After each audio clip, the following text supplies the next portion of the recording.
எல்லாருக்கும் வணக்கம். இன்னைக்கு விமர்சிக்கலாம் வாங்க பகுதியில நம்ம பேச எடுத்திருக்க டாபிக் பொறுமையின்மை. அதாவது இம்பேஷன்ஸ். நிறைய பேர் விஷயத்துல பாத்தீங்கன்னா சின்ன சின்ன சில்லியா இருக்கிற விஷயத்துக்கு எல்லாமே டென்ஷன் ஆகி கத்திட்டு இருப்பாங்க. ஒரு பதட்டத்தை தன்னை சுத்தி இருக்கிறவங்களுக்கு கொடுத்துட்டு இருப்பாங்க.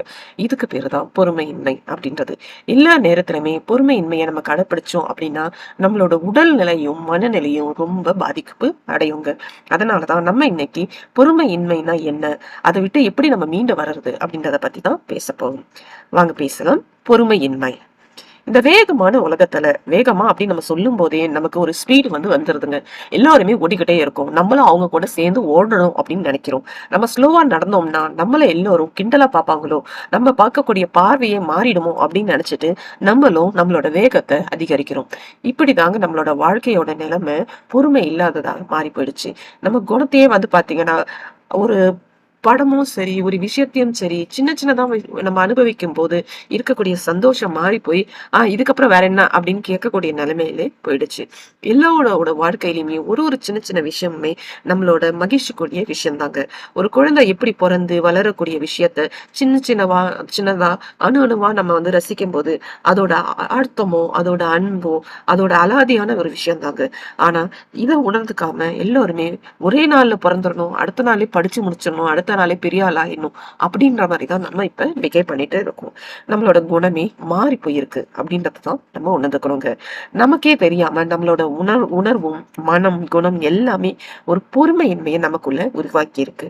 ஒரு அரை மணி நேரத்துல பண்ணக்கூடிய விஷயத்த நம்ம மத்தவங்கள்ட்ட கொடுத்துட்டு ஒரு ஹாஃப் அன் ஹவர்ல நீங்க பண்ணி முடிச்சிருங்க, நான் வேற ஒரு ஒர்க் பண்றேன் அப்படின்னு சொல்லி கொடுத்துட்டா கூட 10 நிமிஷத்துக்கு ஒரு தடவை ஃபோன் பண்ணி முடிச்சிட்டியா, எவ்வளவு முடிச்சிருக்க, இன்னும் எவ்வளவு நேரம் இருக்குன்னு நம்ம அவங்கள நச்சரிச்சுக்கிட்டே இருக்கோம். இந்த மாதிரி பண்ணக்கூடிய விஷயம் தான் நம்மளோட பொறுமையின்மை அப்படின்ற குணங்க. ஒரு வேலையை குறைஞ்சபட்சம் செய்யறதுக்கு ஹாஃப் அன் அவர் டைம் தேவைப்படும் அப்படின்னா அந்த ஹாஃப் அன் அவர் நம்ம பொறுமையாக இருக்கணும். அது வரைக்கும் எந்த டிஸ்டர்பன்ஸுமே பண்ணாம இருக்கணும். ஆனா இந்த பொறுமையின்மை குணம் இருக்கிறதால அந்த ஹாஃப் அன் அவர் கூட நம்மளால பதட்டம் அடையாம இருக்க முடியல. ரொம்ப பதட்டத்தை நம்மளே உருவாக்கிக்கிறோம். 4 நிமிஷத்துக்கு ஒரு தடவையும் 1 நிமிஷத்துக்கு ஒரு தடவையா வந்துட்டியான்னு கேட்கும்போது நம்மளை சுத்தி இருக்கிறவங்களுக்கும் நம்ம ஒரு தேவையில்லாம ஒரு டென்ஷனை உருவாக்கிக்கிறோம். இது இல்லாம பாத்தீங்கன்னா சிலவங்க தன்னோட வாய்ஸை ரைஸ் பண்ணி பேசுவாங்க. ஒண்ணுமா செய்யல, ஒண்ணுமா பண்ணல, ஒண்ணுமா படிச்சு முடிக்கல அப்படின்னு சொல்லும்போது பாத்தீங்கன்னா சுத்தி இருக்கிறவங்க எல்லாருக்குமே நம்மளோட நெகட்டிவ் எனர்ஜி அதிகமா பரவி போதுங்க. இது இம்பேஷன்ஸ் அப்படின்றது ஒரு வெறித்தரமான ஒரு விஷயம் அப்படின்னு கூட நம்ம சொல்லலாம். பொறுமையின்மை அப்படின்றது ஆரம்பத்துல ஒரு கவனிக்க முடியாத ஒரு சின்ன விஷயமா அது இருந்தா கூட போக போக பாத்தீங்கன்னா ஒரு பாய்சன் மாதிரி அதை சேர்த்துக்கலாங்க. நம்ம வாழ்க்கையில இருக்கக்கூடிய எல்லா விஷயத்தையுமே டக்குன்னு எல்லாத்தையும் கேன்சல் பண்ணி கொடுக்குற மாதிரி பொறுமையின்மை குணம் மாத்தி விட்டுரும். அவசரமா ஓடிக்கிட்டு இருக்கிற இந்த வாழ்க்கையில ஒரு நிமிஷம் நின்னு பார்த்து ஏன் நம்ம இவ்வளவு பொறுமை இல்லாம இருக்கிறோம். சோ பொறுமை அரை மணி நேரத்துல முடிக்கல ஒரு விஷயம், சரி 1 மணி நேரத்துல முடியறது போது ஓகே, ஒரு அரை மணி நேரம் வெயிட் பண்றதால என்ன வந்துருச்சு, நம்ம என்னத்தை இழந்துட்டோம் அப்படின்னு நீங்க யோசிச்சு பாத்தீங்க அப்படின்னா பொறுமை இல்லாம நம்ம இந்த தவிக்கக்கூடிய இந்த விஷயத்தை எல்லாத்தையுமே நம்மளால ஈஸியா டேக்கிள் பண்ண முடியுங்க. சில பேர் பாத்தீங்கன்னா ஒரு மெசேஜ் ரெடி ஆயிடுச்சான்னு 10 தடவை கால் பண்ணி கேட்டுப்பாங்க.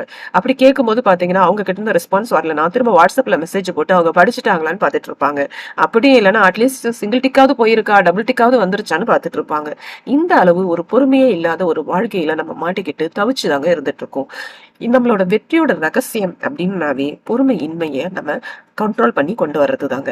எதிர்முனையில இருக்கவங்க 2 நிமிஷத்துக்குள்ள சொன்ன டைம் ஃபுல்லா நமக்கு ரெஸ்பான்ஸ் பண்ணல அப்படின்னா இன்னும் கொஞ்ச நேரம் அவங்களுக்கு டைம் கொடுத்து வரலாங்க. அதை விட்டுட்டு பொறுப்பு இல்லாம கால்ல தண்ணி ஊத்துற மாதிரி நீங்க பண்ணீங்க அப்படின்னா இந்த மொத்த சமூகமே பாத்தீங்கன்னா உங்களுக்கு ரொம்ப கோவமா உங்களுக்கு பதிலா வேணுமே டிலே பண்ற மாதிரி ஒரு எதிர்விளைவை தான் ஏற்படுத்தும். சோ பொறுமையை இழக்காம நம்ம எப்படி நம்மளோட பொறுமையின்மையை டேக்கிள் பண்ணி கொண்டு வர்றது அப்படின்னா ஃபர்ஸ்ட் விஷயங்க. சில பேருக்கு பாத்தீங்கன்னா ரொம்ப படபடப்படன்னு வந்துருச்சு பாரு, ஒரு போன் வரவே இல்லை, அதனால ரொம்ப வெயிட் பண்ணி போயிட்டேன், கரெக்டா 7 மணிக்கு டெய்லி போன் பண்ணிடுவா, இன்னைக்கு 8 போன் பண்ணல, எனக்கு அப்படியே தலையே சுத்திடுச்சு பாரு அப்படின்னு சொல்லுவாங்க. இதுதான் உங்களோட பொறுமையின்மையோட ஃபீலிங்ஸ்.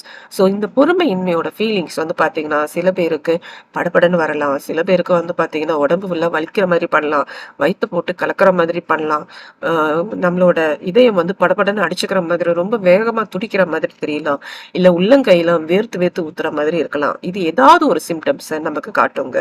இந்த சிம்டம்ஸை ஃபர்ஸ்ட் நீங்க உணர்ந்துக்கணும். ஸோ அப்படி வந்துருச்சுனாவே உங்களுக்கு பொறுமையின்மை ஆரம்பிச்சிருக்கு அப்படின்னு அர்த்தம். ஸோ இந்த பொறுமையின்மை குணம் வந்துச்சு அப்படின்னா நெக்ஸ்ட் நீங்க அதை கரெக்டா ட்ராக்கிங்ல கொண்டு வரணும். எப்படி பண்ணலாம் அப்படின்னா அதை கரெக்டா ட்ரிகர் பண்ணி கொண்டு வரணுங்க. ஓகே. இந்த மாரி வருதா? எவ்வளவு நாளைக்கு ஒரு தடவ வருது? அப்படின்னு சொல்லிட்டு அடுத்தது மானிட்டர் பண்ணுங்க. டெய்லி வருதா? வாரத்துக்கு ஒரு தடவ வருதா? எந்த மாரி விஷயத்த ஹேண்டில் பண்ணும்போது வருது? அப்படின்னு சொல்லிட்டு நீங்க நோட்டீஸ் பண்ணுங்க. 3வது என்ன பண்ணணும் அப்படின்னா, அந்த பேட்டர்ன நீங்க கரெக்ட்டா செக் பண்ணணும். எந்த மாதிரி எமோஷனல் ஃபீலிங் இருக்கும்போது மட்டும் பொறுமையின்மைய நீங்க கொண்டு வரீங்க? எப்பயுமே வந்து குழந்தைகிட்ட பேசும்போது கொண்டு வரீங்களா? இல்ல என்னோட பெண் வந்து டியூஷன் போயிட்டு இருக்கா. அவ லேட்டா வரும்போது எனக்கு அந்த மாதிரி ஃபீலிங் அதிகமா வருதா? அதாவது ஒரு பதட்ட நிலைமை. ஒரு அ சோ ஒரு சேஃப்டி ஃபீலிங்கோட இருக்கும்போது உங்களுக்கு வருதா? இல்ல வேற ஏதாவது விஷயத்துல வருதா? இல்ல ஒரு தலைமை பொறுப்பு உங்களுக்கு குடுக்குறாங்க. அந்த தலைமை பொறுப்பை எடுத்து அந்த ப்ராஜெக்ட்ட நீங்க நடத்தும்போது உங்களுக்கு தேவையில்லாம இந்த மாதிரி இம்பேஷன்ஸ் ஃபீலிங் வருதா? இந்த மாதிரி நீங்க எதனால உங்களுக்கு வருது அப்படின்றத நீங்க ட்ராக் பண்ண லிஸ்ட்ட வச்சுக்கிட்டு நீங்க கண்டுபிடிக்கணுங்க. ஒரு பேட்டர்ன கண்டுபிடிக்கணும். எந்த எந்த மாரி நாள்ல நெறைய வந்திருக்கு. எந்த மாரி நாள்ல கம்மியா வந்திருக்கு அப்படின்னு சொல்லிட்டு நீங்க ஒரு பேட்டர்ன கண்டுபிடிக்கணும். அவ்வளோதாங்க. அதுக்கப்புறம் நீங்க அந்த ஃபீலிங்ஸ கண்டுபிடிச்சுட்டீங்க. உங்கள நீங்களே ஆராய்ச்சி பண்ணி முடிச்சுட்டீங்க. எந்த விஷயத்தால உங்கள வந்துட்டு இவ்ளோ பதட்டம் வருதுன்னு கண்டுபிடிச்சுட்டீங்க. அவ்வளோதானே. இதுக்கப்புறம் என்ன செய்யணும்? நீங்க உங்கள காம் பண்ணணும். ஆசுவாசப்படுத்திக்கணும். அந்த விஷயத்த எப்படி ஹேண்டில் பண்றதுன்றது யோசிக்கணும். இதுதான் அடுத்த ஸ்டெப். ஸோ ஒன்ஸ் நீங்க எந்த விஷயத்த எப்படி ஆறுதல் படுத்துறது? ஃபார் எக்ஸாம்பிள் 7 மணி வரைக்கும் ஃபோன் பண்ணக்கூடிய ஒரு மகள் வந்து 8 மணி ஆயும் ஃபோன் பண்ணலன்னா உங்களுக்கு பதட்ட நிலைமை வருது அப்படின்னா, நீங்க கிளியரா சொல்லிடுங்க. 7 மணிலேருந்து 8 மணி வரைக்கும் நான் வெயிட் பண்ணிட்டு இருக்கேன். நீ வந்துட்டு அதுக்காட்டியும் கரெக்ட்டா எனக்கு ஃபோன் பண்ணி சொல்லு. என்ன பிரச்சனையானாலும் எனக்கு ஃபோன் பண்ணி சொல்லு. ஏன்னா நான் உனக்காக வெயிட் பண்ணிட்டு இருக்கேன். அப்படின்றத குழந்தைகள்ட்ட நீங்க உணர்த்தணுங்க. இது ஒரு பட்சம். இப்படி இல்ல அப்படின்னா, நீங்களே என்ன பண்ணணும் அப்படின்னா, ஓகே இன்னைக்கு ரொம்ப வொர்க் இருந்துச்சு போல இருக்கு. இன்னும் 8 மணி வரைக்கும் ஃபோன் வரல. No problem. இதனால என்ன? ரெகுலரா பண்றவ தானே அப்படின்னு சொல்லிட்டு, அதுக்கப்புறம் ஒரு 8 மணி வரைக்கும் நீங்க டைம் குடுக்கலாம். குடுத்துட்டு நீங்களே ஃபோன் பண்ணி, என்னம்மா எங்க வந்துட்டு இருக்க? ரொம்ப லேட் ஆயிடுச்சா? நெறைய வேலை இருந்துச்சா இன்னைக்குன்னு சொல்லிட்டு நீங்க அப்படி கேட்கலாம். ஸோ இப்படி நீங்க உங்களோட டென்ஷன வெளியிலேயே காட்டிக்காம, ஜாலியா ஒரு நார்மல் கான்வர்சேஷன் மாரி பண்ணும்போது பார்த்தீங்கன்னா, இந்த மாரி பேசும்போது கூட சில வார்த்தைகள நீங்க கரெக்ட்டா யூஸ் பண்ணிக்கணுங்க. உங்களோட பொறுமை இல்லாத குணத்த காட்டக்கூடிய விஷயமா இருக்கக்கூடிய விஷயத்தெல்லாம் நீங்க பேசக்கூடாது. அந்த மாரி வார்த்தைகளையும் யூஸ் பண்ணக்கூடாது. "என்ன பண்ணிட்டுருக்க? இன்னுமா வரல?" அப்படின்லாம் கேட்காம, "என்னம்மா நெறைய வேலை இருந்துச்சா இன்னைக்கு? எங்க வந்துட்டுருக்க? சரி, அம்மா இன்னும் சாப்பிடாம வெயிட் பண்ணிட்டுருக்கேன். சீக்கிரம் வா." இந்த மாதிரி நீங்க பேசலாம். ஒரு பேரண்ட்ஸா இருக்கும்போது இந்த மாதிரி பேசலாம். இல்ல ஒரு பேரண்ட்ஸ் வந்து ஹாஸ்பிட்டல் போயிருக்காங்க. ஒரு பையன் வந்து அடிக்கடி கால் பண்ணி, "என்ன ஆச்சு? டெஸ்டிங் முடிஞ்சிருச்சா? பண்ணிட்டீங்களா? டாக்டர பார்த்துட்டீங்களா?" அப்படின்னு சொல்லிட்டு திரும்ப கால் பண்ணிட்டு இருந்தாங்கன்னா, அந்த கால ஆன்சர் பண்றதே வந்து பார்த்தீங்கன்னா, 2 சைடுலயுமே ரொம்ப இம்பேஷன்ஸ் ஃபீலிங் குடுத்துருங்க. குழந்தைய பேரண்ட்ஸ் சைட்லயும் பார்த்தீங்கன்னா, ஒரு இரிட்டேட்டிங் பண்ண மாதிரி இருக்கும். இத்தன ஃபோன் கால் வருது. நாம போயிட்டு வந்து சொல்ல மாட்டோமா? எதுக்கு இத்தன ஃபோன் கால் பண்ணிட்டு இருக்கான்? அப்படின்னு அவங்களுக்கும் கோவம் வரும். அதே மாதிரி பார்த்தீங்கன்னா, பையனுக்கும் போனாங்களே சொன்னா என்ன? இப்ப டெஸ்டிங் முடிஞ்சிருச்சுன்னு அப்டேட் பண்ணா என்னன்ற மாரி அவங்க சைடும் கோவம் வரும். ஸோ 2 பேர்கிட்டயுமே அந்த கான்வர்சேஷன நல்லா கிளியரா பண்ணணுங்க. பேரண்ட்ஸா இருக்கும்போது ஒரு ஹாஸ்பிட்டல் போயிட்டு டிலே ஆகுதுன்னு வச்சுக்கங்களேன். அப்ப பேரண்ட்ஸ் என்ன பண்ணணும்னா, தம்பி இப்ப இந்த டெஸ்ட்லாம் பண்ணியிருக்கேன். இப்ப நெக்ஸ்ட் வந்து இது கூப்பிடுவாங்கன்னு நெனைக்கிறேன். எப்படியும் ஒரு 30 மினிட்ஸ் ஆகும்னு நெனைக்கிறேன். நான் பார்த்துட்டு உனக்கு கால் பண்றேன் அப்படின்னு சொல்லிட்டீங்கன்னா, அந்த எதிர்பார்க்கிற ஒரு விஷயம் குழந்தைங்க சைடுல ஒரு கிட்ஸ் கிட்ட இருந்து நமக்கு குறைஞ்சு போயிடுங்க. ஒரு பையன்ட்டயும், பொண்ணுகிட்டயும் குறைஞ்சு போகும். இதுவே பொண்ணு வந்து பேசும்போதோ, இல்ல வந்து மகன் வந்து தன்னோட பேரண்ட்ஸ் கிட்ட பேசும்போதோ, ஓகே இப்ப பண்ணிட்டு இருக்கீங்களா? டாக்டர பார்த்துட்டீங்களா? சரி பார்த்து முடிச்சுட்டு உங்களுக்கு டைம் கிடைக்கும்போது, ரிலாக்ஸ் பண்ணிட்டு எனக்கு பேசுங்கம்மா. நான் வெயிட் பண்ணிட்டு இருக்கேன் உங்க காலுக்கு. அப்படி நீங்க பேசுனீங்கன்னா, உங்களோட பொறுமையின்மைன்றத விட அக்கறை தான் அதுல மேல தூக்கி இருக்கிறத உணர முடியுங்க. நெறைய பேரு பொறுமையின்மைய எப்படி காட்டுறாங்கன்னா, தன்னோட அக்கறை அப்படின்றத தான் பொறுமையின்மையா காட்டுறாங்க. போனியா? வந்தியா? என்ன சொன்னாங்க? என்ன பண்ணாங்க? எதுன்னு சொல்லும்போது, நமக்கு அத ஆன்ஸர் பண்றத விட கோவம் தாங்க தல தூக்குது. ஸோ நீங்க எப்படி ஹேண்டில் பண்ணணும் அந்த கான்வர்சேஷன, அதுக்கு எந்த மாதிரி பேசணும் அப்படின்றது ரொம்ப ரொம்ப இம்பார்ட்டன்ட். இப்படி நீங்க பண்ணும்போது பார்த்தீங்கன்னா, உங்களோட மூளை சம்மந்தப்பட்ட எல்லா விஷயமுமே ஆட்டோமேட்டிக்கா உங்களுக்கு எவிடன்ஸா ரெக்கார்ட் ஆயிட்டே தாங்க இருக்கு.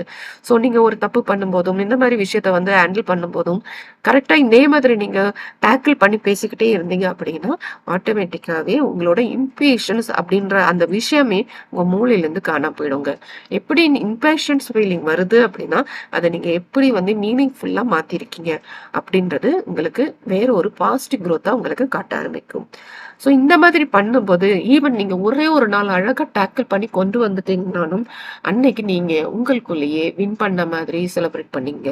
ஏன்னா, ஒரு இம்பேஷன்ட் ஃபீலிங்ஸ நீங்க கண்ட்ரோல் பண்ணி கொண்டு வர்றது அப்படின்றது ரொம்ப ரொம்ப பெரிய விஷயங்க. கரெக்ட்டா நீங்க அத டேக்கிள் பண்ணி கொண்டு வந்துட்டீங்கன்னா, நீங்க உங்கள செலிப்ரேட் பண்ணிக்க வேண்டியதுதான்.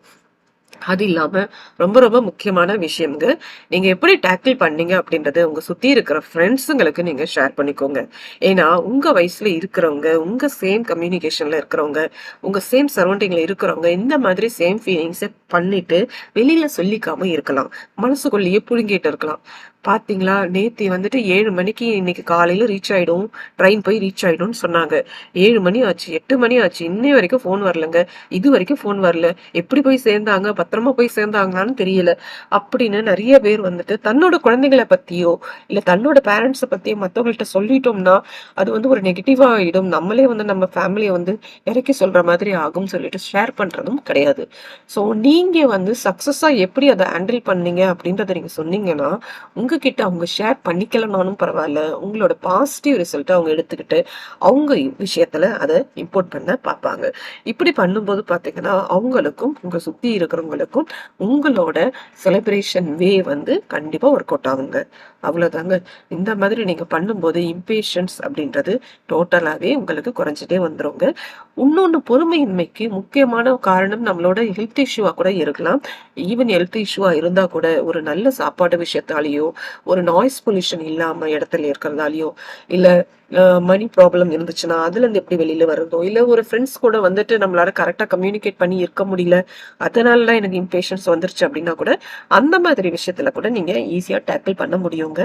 சாப்பாட்டுக்கும், ஹெல்த் இஷ்யூஸ்க்கும் நெறைய சம்பந்தம் இருக்கு. இன்னொன்னு இல்லாம தூக்கம். இந்த 3மே ரொம்ப ரொம்ப முக்கியங்க நம்மளோட பொறுமையின்மை குணத்துக்கு.